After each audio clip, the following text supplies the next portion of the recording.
When my home was torn apart right in front of me, everyone thought I'd be crushed. But instead of breaking down, I made one move that left the entire town speechless and left those responsible wishing they'd never touched my land. For years, my small home stood at the edge of town.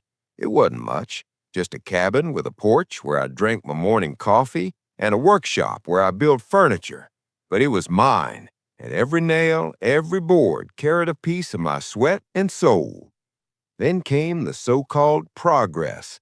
A group of developers, backed by a pushy HOA, decided my property was in the way of their expansion. They claimed my home was unsafe, slapped me with bogus fines, and when I refused to sell, they sent in bulldozers. I watched helplessly as walls I'd built with my own hands crumbled into dust. Neighbors whispered that I should just move on, that fighting back was impossible. To them, I was just one man against a machine of money and power. But what they didn't know was that I had been preparing for this. My father had taught me long ago never to sign away our land. Every deed, every document, every legal safeguard had been placed in my name.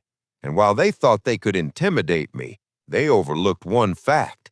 I had rights they couldn't erase. Instead of shouting, I got to work.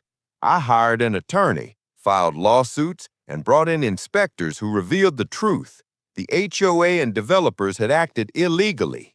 They had no right to demolish my home, and their permits were nothing but smoke and mirrors. When the case hit court, the same people who laughed at me now scrambled for excuses. Their smug smiles disappeared as the judge laid out the damages.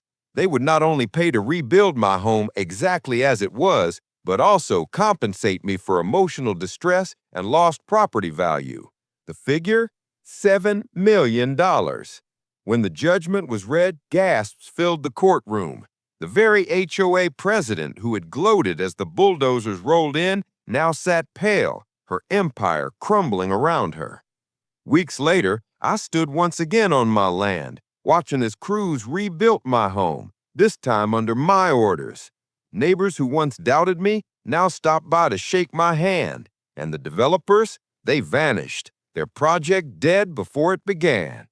They thought they could destroy me by taking my home. Instead, I destroyed their empire with one move they never saw coming, fighting back with the law.